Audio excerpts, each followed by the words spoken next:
What's going on, beautiful people? So I was laying in bed and an idea just popped into my mind. I want to create the Shire from the Lord of the Rings. Now to do this, I'm going to use a really tiny tank. Fun fact for you, this is only the second tank I ever bought. And I bought it one day when my wife was on holiday.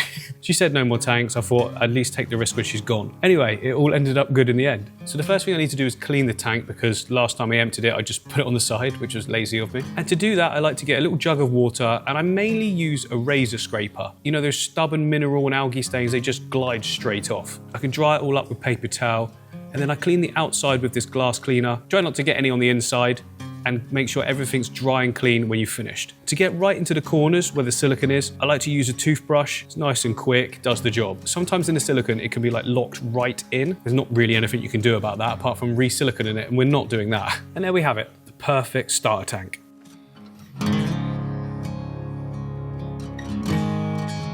Now for the lighting on this one, I'm going for a Superfish LED, a clip-on one. Aqua LED Spot 14 watt.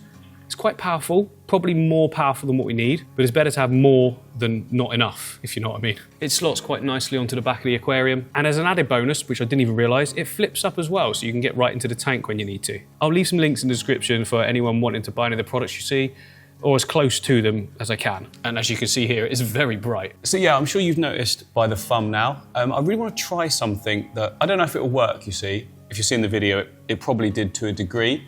I want to try and make like a little Shire for shrimp. And I'm thinking, if I do it on this small scale first, not only does it look cute, I've got a small gap to fill and it's something you guys can recreate, it also means that it will look good on a bigger scale as well, can hone the skills a little bit more. But yeah, taking this as like more of a trial run and hopefully it works out well. So the first thing we want to do is create a sustainable substrate. I'm hoping to not put a filter in this tank, so most of the filtration will be done by the substrate itself and the plants. I start off by putting some coarse gravel in and banking it to the back. This gives it a bit more height, but also it stops anything getting compacted, which can create nasty gas pockets and things like that. It also allows water to continuously flow, in inverted commas, through the substrate. And on top of that, I like to put NutriBase, which isn't essential, but helps massively, I find, with starting aquariums.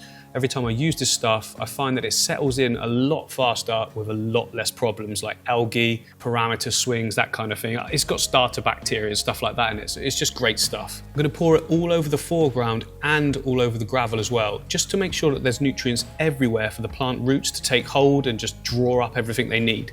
And then after that, I just felt there wasn't enough height at the back, so I just put in even more gravel. Any gravel will do for this. I just found some in my storage containers and just chucked it in. And then I added even more of the NutriBase just to make sure that it's of a level where the roots can reach it. Otherwise it'd be right down that bottom and it'd take ages for any roots to get down there. And we want the plants to be grown as soon as possible because it just helps with everything in the aquarium. And then on top of that, to bump up the nutrients even more and just make sure we've got everything we need in there because we don't want to be disturbing this, I'm going to be putting some pond soil. This is like regular compost, but it's had some of the nutrients removed. So it's not so dense with nutrients, if you know what I mean. I don't really know what I mean either. Basically, this stuff is meant to be in water. If a little bit gets in the water column, it won't make the whole tank just turn to this horrible green slimy mess that we all hate. But you don't want to go overboard with it. I'm just doing a little sprinkle.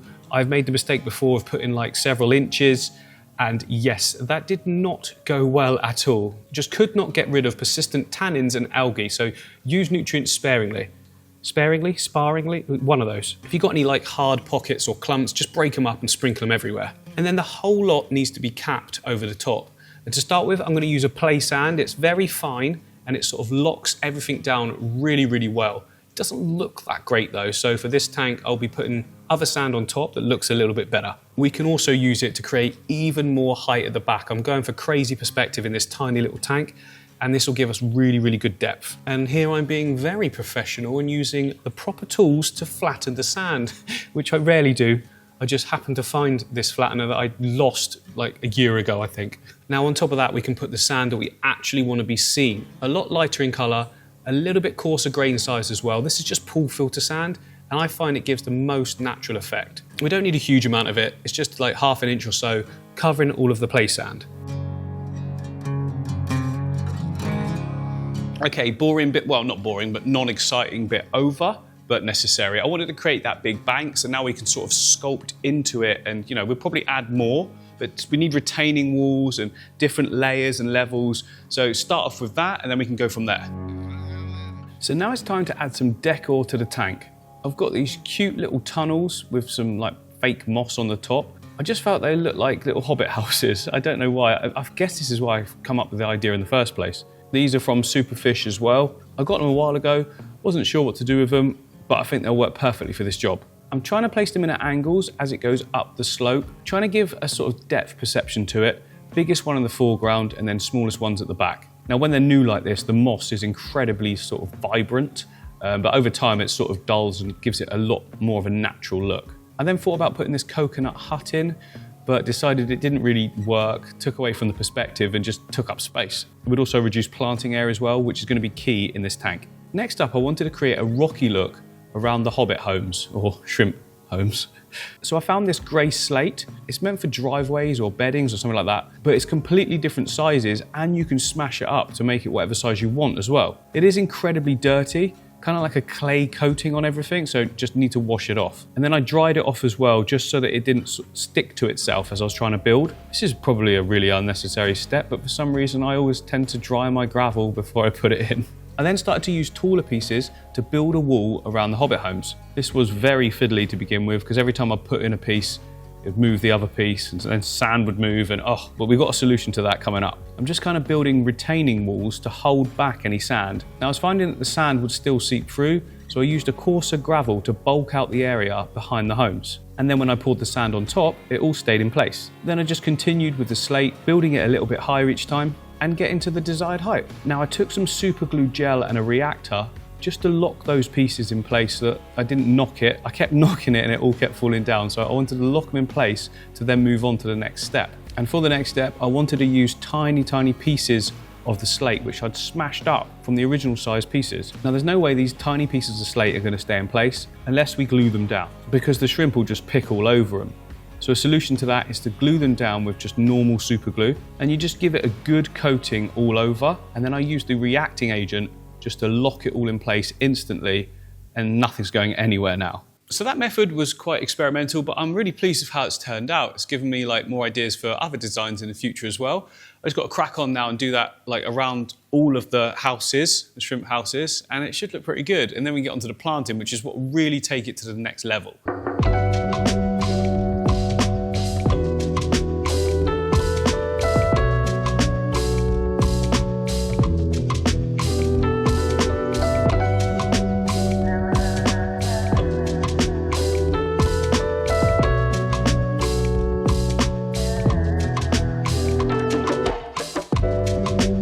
Right, everything locked in place, we can now get on with the planting. Let's make the Shire come to life. First of all, I'm going to pick out some tissue culture plants. These have been grown in a lab. They're quite small to begin with, but you get a lot in a pot and it can spread quite wide. I'm going to go for Monte Carlo and Halampion tenellum. They're both quite small looking plants, so it keeps with the scale of the whole scape. All you've got to do is take them out of the pot, and if there's any gel, you wash it off, but these ones are in like a liquid. And you just break off little sections and plant them wherever you want them. I'm trying to keep my planting initially to the edges because I want that pathway to be visible all the way up the center. As it tapers back, it gets thinner, and that's what's creating that sort of perspective look, like something's in the distance. So I'm pushing the Monte Carlo right down into that sand. It's just above the nutrient layer. So the roots are clever. They'll sort of find their way through that sand and into that fertilized zone. Now planting small plants like this can be a little bit fiddly. So what you want to do is push it into the sand, release, catch, push down at the same time. Release, catch, push down, release, catch, push. And by the time you get near the top, the root is still deep in the sand and locked in, and you can just pull away. Next up, it's time for some moss. And I've gone for some stringy moss here. I used it recently and it sort of grows directly upwards, kind of looking like little shrubs. So I thought it would work really well for the Shire. Now you can't plant this in this, well, I guess you can plant it in the soil, but I don't think it would do very well because half of it would be submerged. It needs to be out in the water column. So we've got our trusty slate back, a little bit of the super glue gel on each piece, and then just dab the moss on really gently, and it will just stay stuck, and we can place it wherever we want. And I've decided to place it kind of evenly over the tank, kind of like each home has got its own shrub. And then for some taller plants at the back, I've gone for my Cramphanumum yeah, it's hard to say. I've just put it on the screen.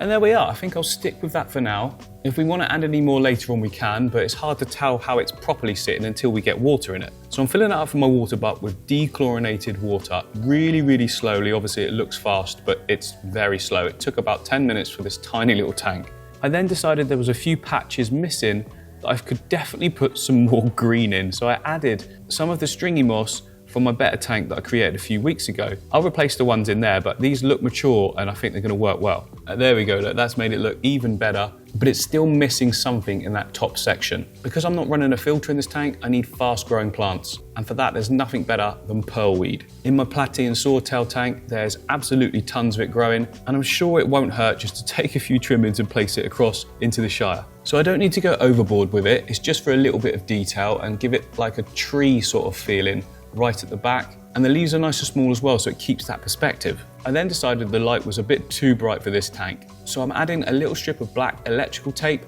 and it really brings down the brightness levels. The LEDs are quite warm, so they burn a little hole through, but it's all good. Just the plastic gently melting. No fire risk here. So that is the tank complete. Well, not complete, it will grow in and look absolutely amazing, but I'm gonna put my shrimp in now. Now, if you're doing this for the first time and having a go at one of these things, not got much experience, then I would suggest just leave the tank for a good week or two, let it grow in, let it mature, and then add some shrimp or maybe some extra tiny fish. I mean, it's pretty small, I wouldn't recommend putting fish in there if you're not experienced. But I've been doing this for a very long time now, and I'm happy to put the shrimp in straight away. I'll be monitoring the water quality and everything like that in the coming days. If anything's spiking, like ammonia and nitrite, I can just change the water nice and quick as well. So for those of you that don't know, I have a little shrimp rack system shelf thing in my studio, and it is home to a bunch of Neocaridina shrimp. These kind of shrimp are very hardy. They can adjust to a wide range of parameters, and they breed very easily as well. So each tank's got quite a few adults in, but a lot of babies as well, so they're all breeding and doing good. What I'm gonna do is go around, pick out some of my favorites, get some males and females, some larger ones, smaller ones, and then add them to the new tank. Now, some people have said that mixing colors means that you eventually end up with just the natural coloration, which is more of a brown. And if that happens, I'm fine with that. But as you can see, all the tanks have got different colored shrimp in, and they don't seem to have reverted back to brown yet, but if they do, so be it. I love them all. Now I heat my whole studio, so the water that is in the tank and in the shrimp's tanks previously is all the same. Everything's from the tap and dechlorinated as well, so matching parameters. And there's nothing left to do now but put the shrimp in and see if they enjoy the Shire.